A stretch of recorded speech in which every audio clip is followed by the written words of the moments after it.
चलिए बुआ, आज आप लोग का क्रैश कोर्स शुरू होने जा रहा है। तो सबसे पहले आप अपना सिलेबस जाने की आपको कैसे कैसे पढ़ना है। देखिए, ये जो केमिस्ट्री है इसको 3 पार्ट में बांटा गया है। केमिस्ट्री के आपके क्लास में कितने पार्ट हैं? 3 पार्ट। एक कौन है? तो एक है फिजिकल केमिस्ट्री। पहला पार्ट कौन है होगा? Physical chemistry. दूसरा पार्ट है इनऑर्गेनिक केमिस्ट्री। ठीक, और तीसरा और सबसे इंपॉर्टेंट पार्ट है ऑर्गेनिक केमिस्ट्री।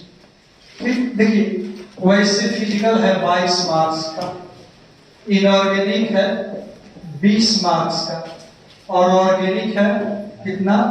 तो 28 मार्क्स का। तीनों जोड़िएगा तो कितना जाएगा? 70। तो टोटल 70 नंबर का ये केमिस्ट्री हुआ।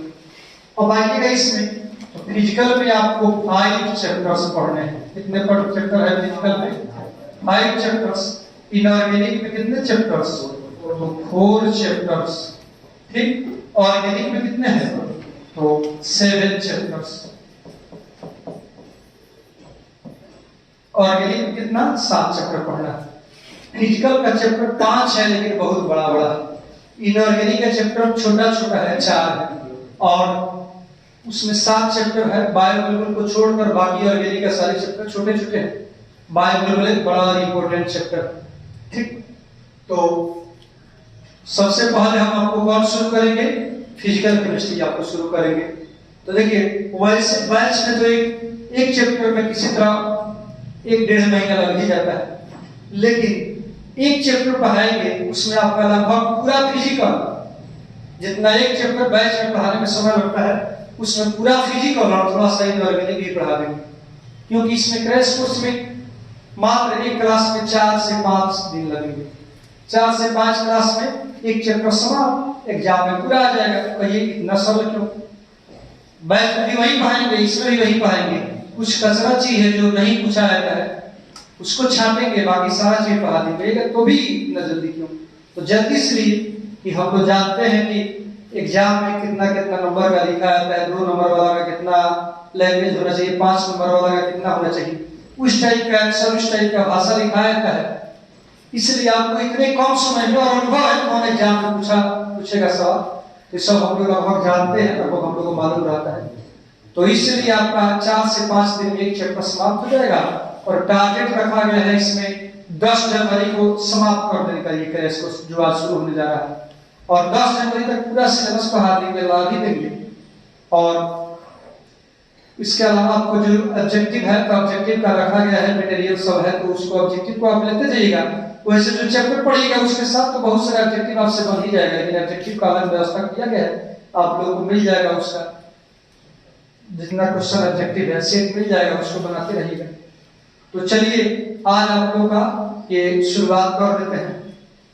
कल से बढ़िया से शुरुआत, आज पहला दिन है तो बहुत लोगों को मालूम नहीं रहता है, तो छोटा शुरुआत कल से बढ़िया से पढ़ाएंगे। तो आपको हम फिजिकल केमिस्ट्री में शुरू करने जा रहे हैं कौन?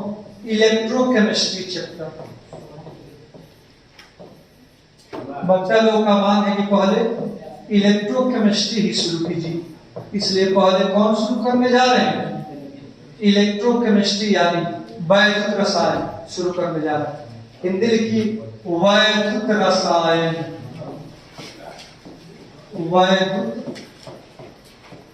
रसायन, इलेक्ट्रोकेमिस्ट्री यानी वैद्युत रसायन। वैद्युत रसायन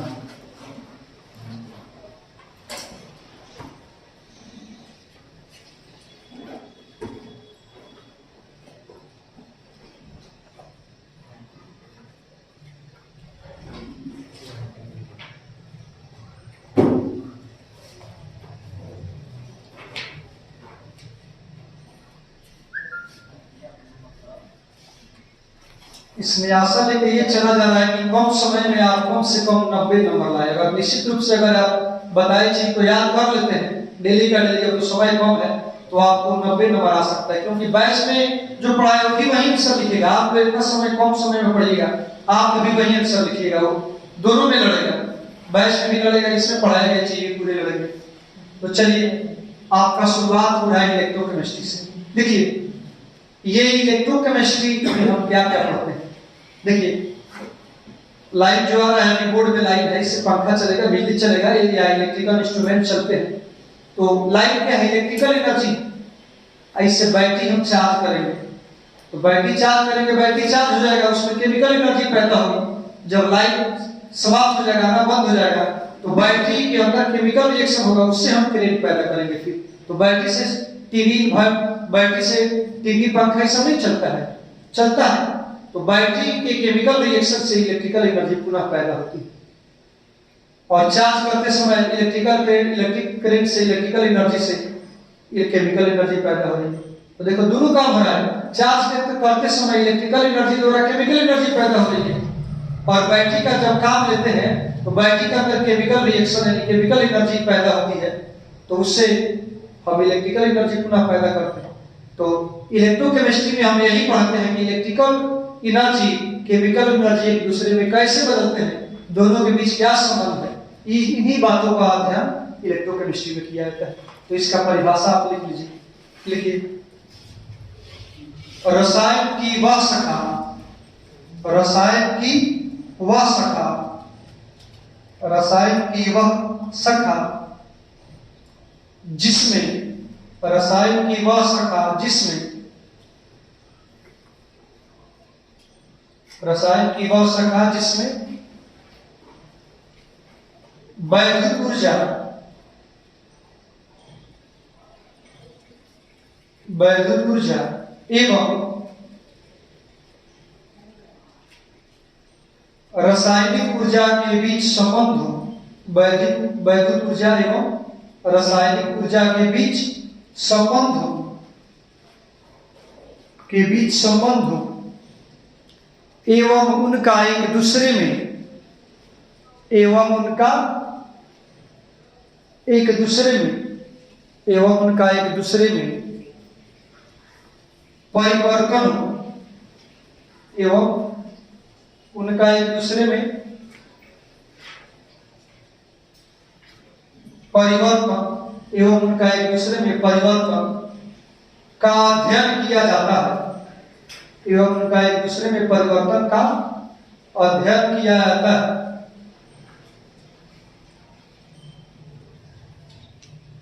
वैद्युत रसायन कहलाता है, वैद्युत रसायन कहलाता है, वैद्युत रसायन कहलाता है।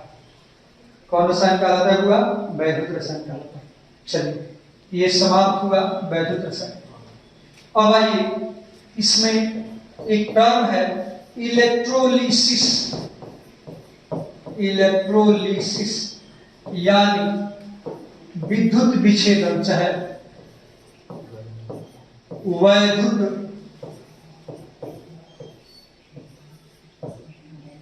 विच्छेदन, वैद्युत विच्छेदन, विद्युत विच्छेदन या वैद्युत विच्छेदन।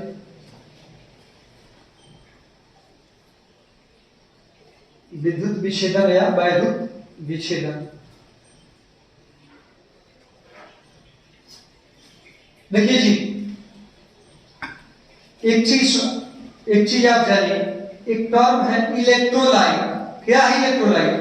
तो ऐसे कंपाउंड जिसको पानी या किसी सॉल्वेंट में घोलने पर आयन मिलते हो, आयनों में टूट जाता हो, जिनको किसी सॉल्वेंट में घोलने पर टूट कर आयन देता हो, जो वही कहलाता है इलेक्ट्रोलाइट। जैसे NaCl को पानी में घोलेंगे तो NaCl टूट कर Na+Cl माइनस देगा, वो भी इलेक्ट्रोलाइट। MgCl को पानी में डालेंगे तो Mg+2 और 2Cl माइनस बनेगा, वो भी इलेक्ट्रोलाइट। तो जो सॉल्वेंट में घुल कर आयन प्रदान करता है वैसे कंपाउंड को कहते हैं इलेक्ट्रोलाइट।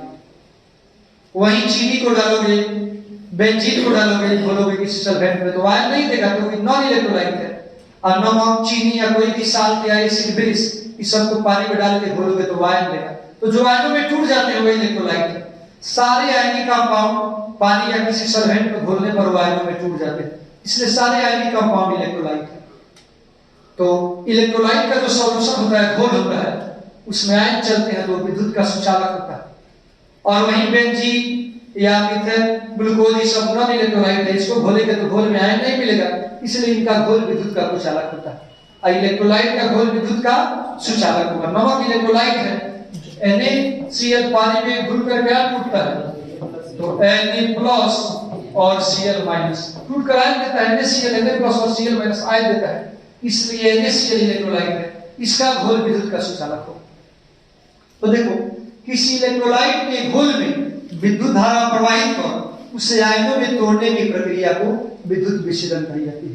क्या है ये नाम है इलेक्ट्रोलाइसिस, यानी विद्युत द्वारा करंट द्वारा तोड़ना। तो किसी इलेक्ट्रोलाइट के घोल में विद्युत धारा प्रवाहित कर उसे आयनों में तोड़ने की क्रिया विद्युत विच्छेदन कहलाती है। चलिए इलेक्ट्रोलिसिस का डेफिनेशन लिखें। किसी इलेक्ट्रोलाइट के घोल में विद्युत धारा प्रवाहित कर, किसी इलेक्ट्रोलाइट के घोल में विद्युत धारा प्रवाहित कर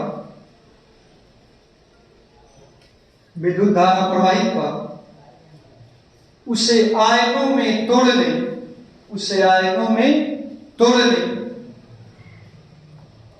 की प्रक्रिया, उसे आयनों में तोड़ने की प्रक्रिया विद्युत विच्छेदन कहलाती है। उसे आयनों में तोड़ने की प्रक्रिया विद्युत विच्छेदन कहलाती है।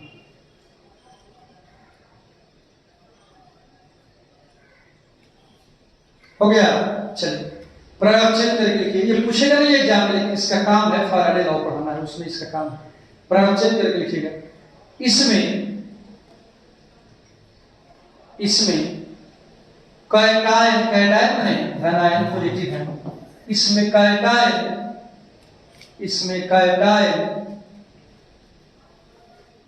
कैथोड पर इलेक्ट्रॉन ग्रहण कर जमा हो जाता है। कैटायन कैथोड पर इलेक्ट्रॉन ग्रहण कर जमा हो जाता है।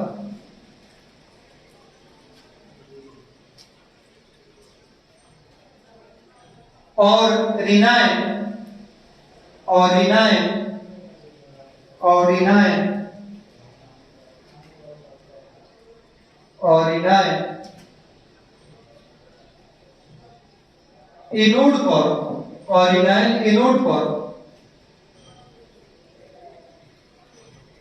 एनोड पर इलेक्ट्रॉन त्याग कर जमा हो जाता है। ऋणायन एनोड पर इलेक्ट्रॉन त्याग कर जमा हो जाता है। एग्जाम्पल देखिए पूरा इलेक्ट्रोलिसिस का एक एग्जाम्पल ध्यान दीजिएगा इधर। MgCl2 क्या है, एक इलेक्ट्रोलाइट है। तो MgCl2 क्या हुआ, इलेक्ट्रोलाइट है। पानी में डालने पर वह किसमें टूट जाता है, बोलिए। तो Mg+2 मैग्नीशियम की वैलेंसी है, इसलिए 4+2 है। अब 2 Cl है तो जो 2Cl-। मैग्नीशियम को लाइट ऊपर क्या देता है, Mg+2 और 2Cl-। इसमें कैटायन कौन है, Mg+2। तो कैटायन जाता है कैथोड पर, यानी प्लस चार्ज वाला कैथोड पर जाएगा। तो कैथोड पर कौन जाएगा, कैटायन प्लस आयन वाला। तो कौन सा कैटायन है, Mg+2। तो देखिए क्या करेगा, कैटायन पहुंचता है कैथोड पर और कैथोड पर इलेक्ट्रॉन ले लेगा, ग्रहण कर लेगा। कौन इलेक्ट्रॉन लेगा, तो इस पर चार्ज 2 है, इसलिए 2 इलेक्ट्रॉन लेगा। 2 इलेक्ट्रॉन का मतलब 2 माइनस, तो 2 इलेक्ट्रॉन ले लेगा। 1 इलेक्ट्रॉन का मतलब 1 माइनस, तो 2 इलेक्ट्रॉन का मतलब 2 माइनस। तो 2 प्लस है 2 माइनस है, न्यूट्रल हो गया। और कैथोड पर मैग्नीशियम जमा हो गया। क्या समझे, कैटायन यानी मैग्नीशियम है, कैथोड पर गया, अपने वैलेंसी चार्ज के बराबर इलेक्ट्रॉन लेकर मैग्नीशियम बना लिया और कैथोड पर जमा हो गया। अब आइए, अब कौन आएगा, एनोड यानी घनोड। एनोड पर कौन जाता है, नेगेटिव है, जो कौन है, 2Cl- है। एनोड पर आयनाइन क्या करता है, इलेक्ट्रॉन त्यागता है। कितना इलेक्ट्रॉन त्यागेगा, जितना माइनस होगा उतना इलेक्ट्रॉन त्यागेगा। 1 Cl का 1 माइनस, 2 Cl लगा तो 2 माइनस। और 2 Cl पहले न्यूट्रल हो जाएगा तो Cl2 और 2 माइनस चल जाएगा।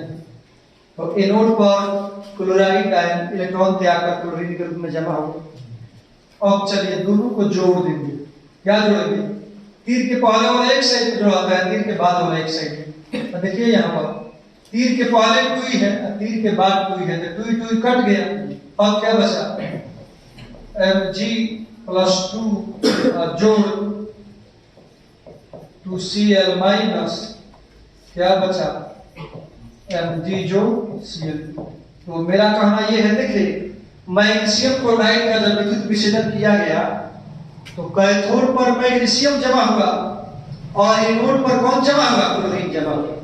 तो इलेक्ट्रोलाइट का घोल का जब विद्युत विच्छेदन करते हैं तो कैथोड और एनोड पर मटेरियल जमा हो जा रहा है कि नहीं? कैथोड पर मैग्नीशियम जमा हो रहा है और एनोड पर क्लोरीन जमा हो रहा है, मटेरियल जमा हो रहा है कि नहीं? तो कैसे इलेक्ट्रोलाइट के घोल का विद्युत विच्छेदन करते हैं तो किस प्रकार के मटेरियल, कितना मटेरियल कैथोड एनोड पर जमा होते हैं, इसी के संबंध में माइकल फैराडे ने 2 नियम दिए, जिसे फैराडे का नियम कहा जाता है। बहुत ही इंपॉर्टेंट है। उसी फैराडे नियम को पढ़ाने के लिए ये पढ़ाए। ये जो पढ़ाए ये नहीं पूछेगा, लेकिन उतार लीजिए। अब जो बता रहे हैं वो एग्जाम में निश्चित रूप से पूछा जाएगा।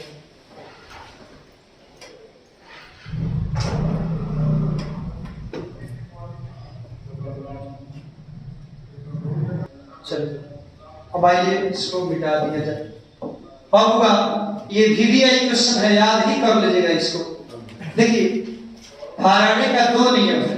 एक नियम लिखिएगा तो 2 नंबर का, दोनों अगर पूरा फैराडे का नियम पूछ दे तो 5 नंबर में, तो 2 नंबर में पूछेगा, 5 नंबर में पूछे, इसको पूछना ही है। इसलिए अभी से अभी याद कर लीजिएगा, आज ही याद कर लीजिएगा इसको।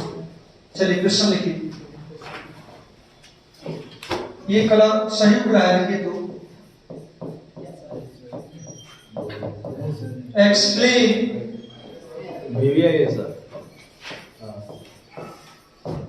Faraday's law of electrolysis.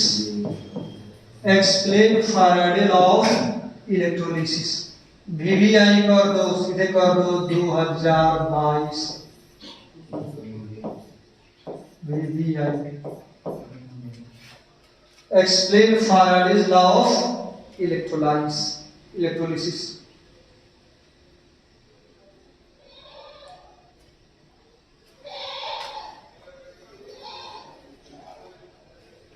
Hindi यह होगा, फैराडे के विद्युत विच्छेदन नियम। फैराडे के विद्युत विच्छेदन नियम। फैराडे के विद्युत विच्छेदन नियम की व्याख्या करें।